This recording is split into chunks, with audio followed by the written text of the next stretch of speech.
There is a relationship between a nation's road infrastructure and economic growth.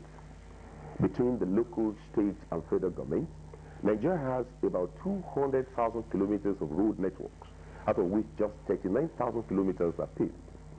In November 2002, the Federal Government Roads Maintenance Agency was established with the enactment of the Federal Roads Maintenance Agency Act 2002. The agency monitors and maintains federal trunk roads across the nation. Our guest today on our special interview segment is the Managing Director and Chief Executive Officer of FERMA, Engineer Gabriel Amuchi. Engineer, you welcome to the program. It's nice having you. Thank you. Yeah, I want to start by asking this question. In your candid assessment and opinion, do you think FERMA is fulfilling its mandate? Yes, thank you, Femi. I think very much that FERMA is fulfilling its mandate because since the inception of FERMA, you find that road maintenance has become institutionalized in our country, unlike what was the practice in the past. And frankly speaking, if this maintenance agency has not been in place, we wouldn't know how to assess what will have been the state and condition of our federal roads all over the country. So since 2003 that FERMA started operation effectively, maintenance has been routine, regular, and sustained. So that much, I would say that FERMA is fulfilling its mandate of monitoring and effective maintenance of federal roads in the country. Yeah, also, again, when FERMA came on board, it was like a compromise program as it were, because toll plazas were scrapped, and there was supposed to be a stream of income that will sustain FERMA over the years. Is this in practice? Yeah, when FERMA came on board, there were toll plazas. But halfway, there was a proposal to have 5% pump price from petroleum products for the road, maintenance of roads. And this proposal was meant to be spent 40% to the Federal Road Maintenance Agency, and then 60% to be shared among the states that have similar maintenance agencies. But after the demolition of the toll plazas, unfortunately, we've not been able to access the 5% user charge proposed for road maintenance. Efforts have been made, and the government is very willing to see how that can commence, but as I speak with you, we're here to commence access to that fund. One of the schemes that you introduced since you became Managing Director and CEO of FERMA is preventive maintenance and road surveillance program. How far have you gone with this? Yes, as soon as we came to find out since the inception of FERMA, maintenance has become something like a stopgap. They were doing a short-term program to recover the roads that were built over 30, 40 years ago that have become very weak and old. So what we did as soon as we took office was to introduce the preventive maintenance program. And this was aimed at ensuring that at every given time, road maintenance programs and activities were sustained on our highways. The corrective approach we inherited was expensive and not effective. Not too effective in the sense that we were waiting at that time for roads actually to fail. And when they have you now intervene, it's more expensive. You would have lost a lot of funds with respect to haulage of goods and services, and you move in, it's costly to reinstate. So we found after our studies that we can do preventive maintenance, which means as soon as the road is built, rehabilitated, fully constructed, the mandatory one-year maintenance program of the contractor is over. You hand it over to FERMA. We start our maintenance on that day. And that way, we look at the road, find out if there are cracks to deal with. We seal the cracks. And if there are, minor erosion at the shoulders, we seal them up. Because it is from these cracks that water gets into the pavement, gets weakened, and potholes develop. And of course, if the potholes are not attended to, you have major failure. But if you seal the cracks early, you don't get potholes. And if you patch the potholes early, you don't get major failure. So that's why we introduced the preventive maintenance. Everywhere you go in Nigeria, you see FERMA signposts on our highways, you see your men at work. But after finishing, 12 months after, or even less than that, in some instances, the roads have failed. What's the problem? Is the quality of job done not being monitored? Yes, there's also a lot of improvement in that direction. We have introduced for maintenance contracts percentage retention. So if you do a poor quality job, even after the monitoring, and it fails earlier than scheduled, expected time, you are meant to lose a percent of your contract sum, with which the agency uses to reinstate the failure. And if the jobs are done by direct labor, our monitoring has become very intensive. What is happening on the roads actually is that we have roads that have lasted their full lifespan and beyond.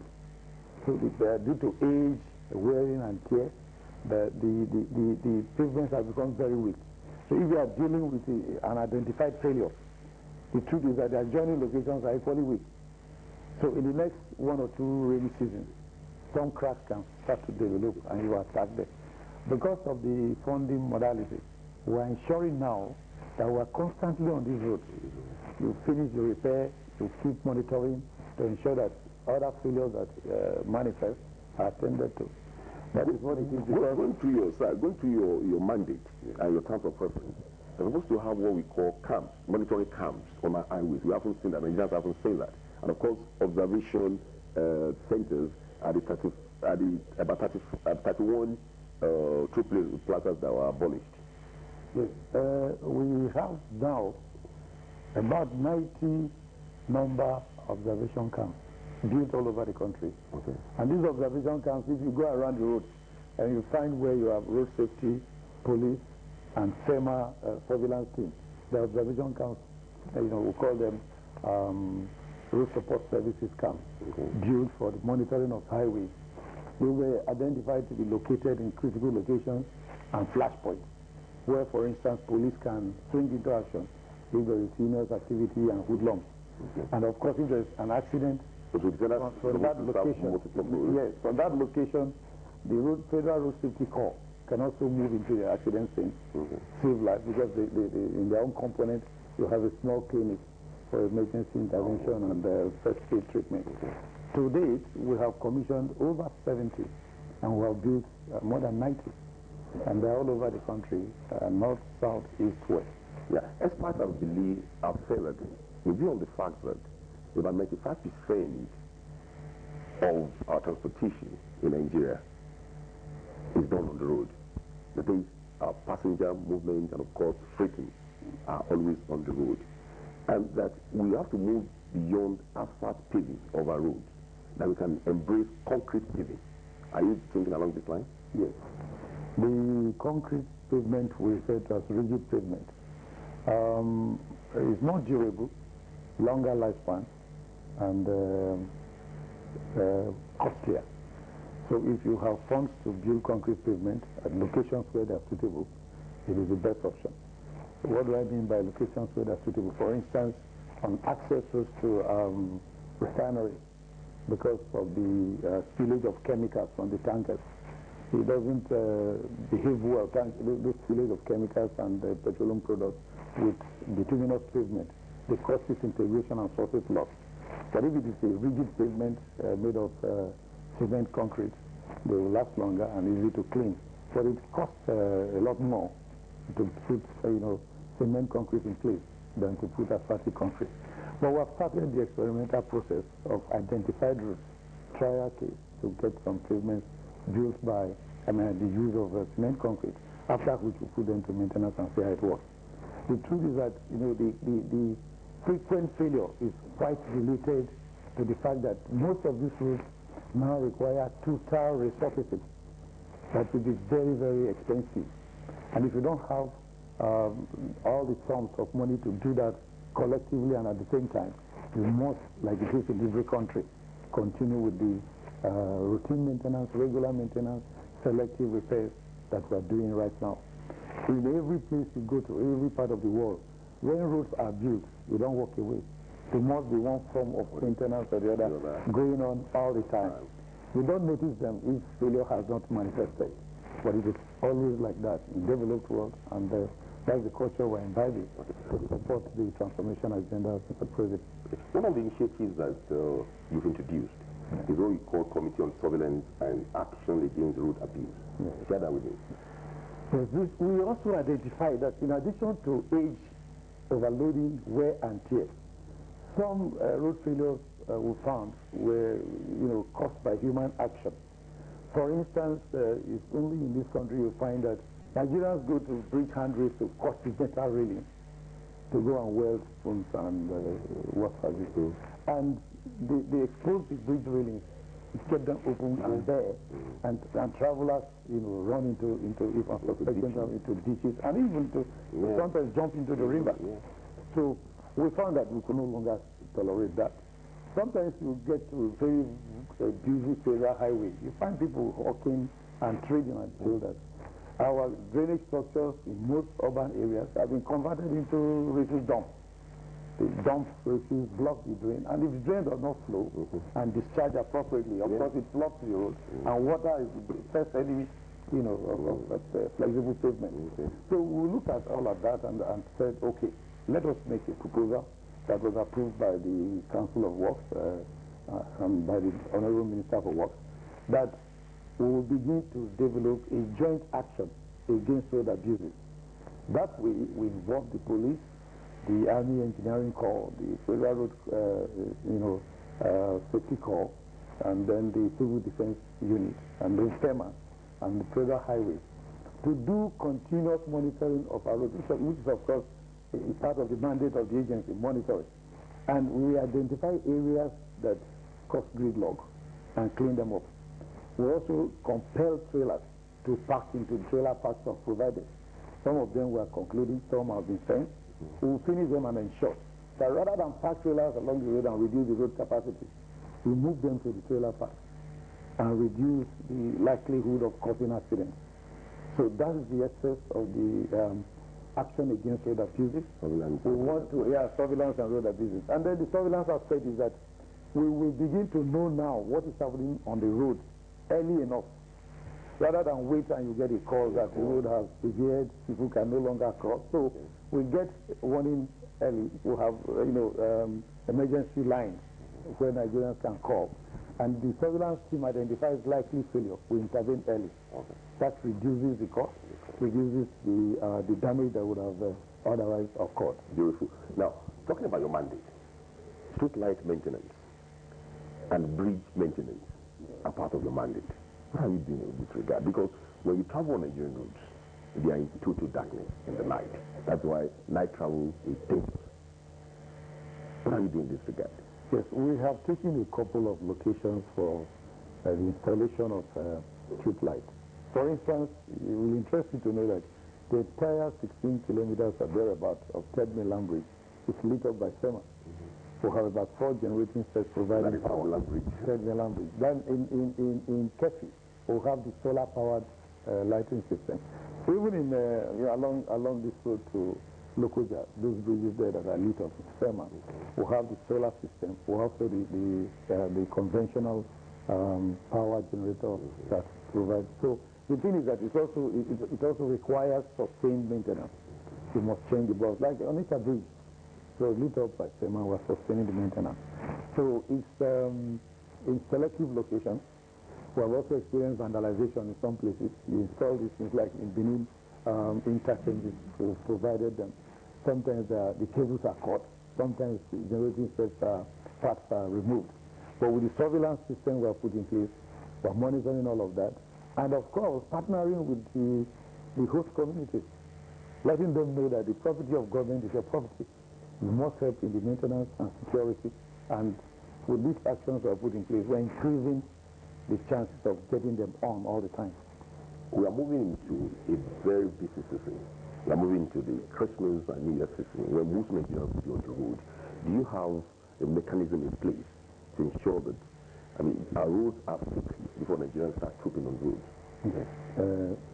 Since we took office, we have sustained that culture of ensuring that the entire period of November to January, all FERMA engineers in the field headquarters and the field offices don't go on leave. So that coincides, the end of year Yuletide period coincides with the construction season, the dry weather. So it favors our construction and repairs. We intensify all our efforts. In fact, towards the end of October, we've had a seminar for all of them, guiding them on the intensive work we have proposed for the year. So as I speak with you, all our patches, we would have about 40 road patches that were acquired on the road, ensuring that potholes are filled, failures are repaired promptly before the heavy movement of people in the December period. Additionally, we have also concluded an agreement to flag off the intensive repair work for 2 weeks that will start from next week all over the country. So what you find now, since the dry season setting, and that will be sustained January and February, is constant response and intensive and aggressive work on all our federal highways all over the country. So everywhere you go, you find our men on the road. The vegetation control, because it's dry season, we'll conclude the vegetation is not going to grow so fast. Filling of cracks, throttle patching and repair of shoulders, bridge handrails. And to talk about bridges, you'll find that sometimes we block a road or two, for 2 or 3 hours, trying to reinstate the expansion gaps that have needed to be so wide and began to pose danger to road users. You will know that those works are going on. So I've just concluded what we're doing now between Lokoja, that bridge across the Niger. The expansion gaps are wearing off, and we just concluded the repairs. So bridge repair, bridge maintenance, bridge inspection is a continuous integral part of FERMA activities. Okay. And goes to your mandate, I saw something that is very interesting, that you also have responsibility for traffic control and, of course, road safety standard. Is that a clash of? Is that a clash of interest between you and FRSC? No. Well, at this point, I would love to tell you that FRSC has been very effective collaborating with FERMA with respect to traffic control. The thing is synergy.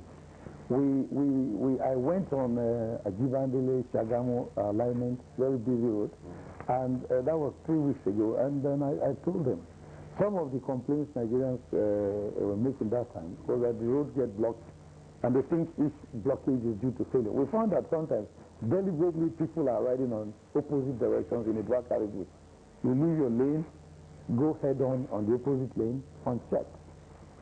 So I quickly mentioned it to the road safety authorities, and they found into action quickly, and then began to ensure that we exercise some amount of patience. If you're on a road and there's little hold up, under 2-3 minutes you clear, rather than jump into another lane and block the entire route. So they are beginning to work with FEMA and help to ensure that traffic control is effective. And the elements of our road surveillance that will also make us report on time where we have undue blockage. We involve them because they're in the road surveillance team. So they work with us in the action against the committee against road abuse and road surveillance, and we synergize to get results.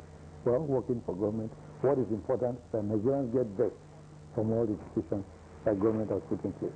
If indeed Nigeria is working and desirous of joining one of the 20 economies in the world by the year 2020, don't you think 200,000 kilometers of paved roads to 200,000 network of roads, but 39,000 are paved?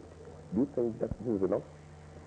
The road structure is there. The network is already there. What we're doing, and I'm glad to let you know that a lot of these roads are now being dualized, improving vehicular movement and safety. For instance, the alignment from Abuja all through to Lokoja onto Benin. If that alignment that is the center of this country is well paved and dualized, you will see a lot of improvement in travel time and vehicular movement and safety.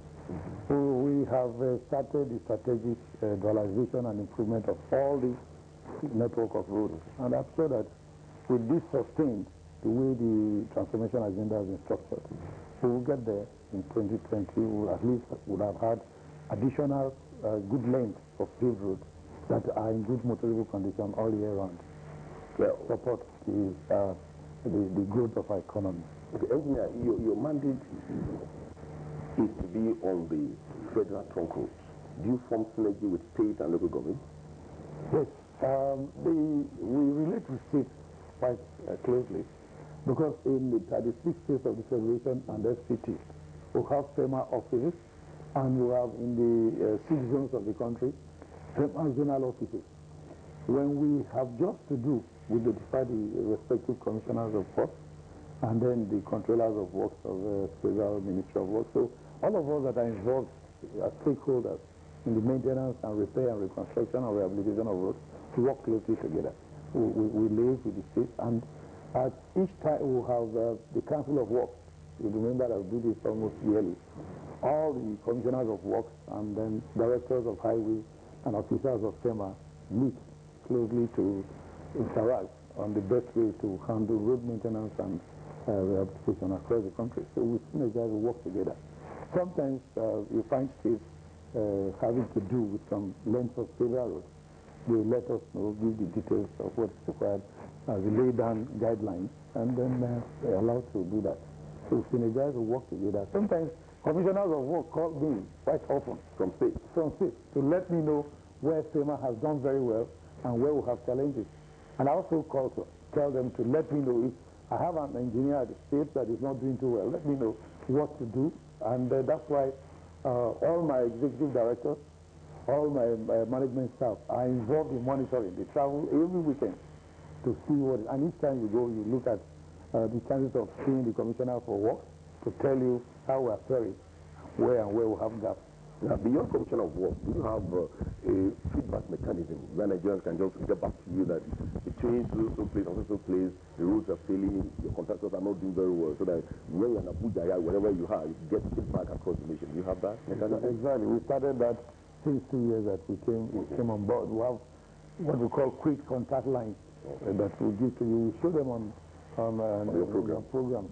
4 lines that you can call and make reports. Send text messages. In fact, we have responded a lot to that, especially from Tanker Drivers Union, Transporters Union, and then other stakeholders and Nigerians. We have that as a quick response mechanism to make us actively in charge. Let's go back to your committee on surveillance and, of course, action against road abuse. What is your advice for Nigerians to make this a success? Yes. My advice for Nigerians is that one, Nigerians should see our road infrastructure as their own property, government property built with our money for all of us to collectively protect them and use them properly to our advantage and to help the growth of our economy.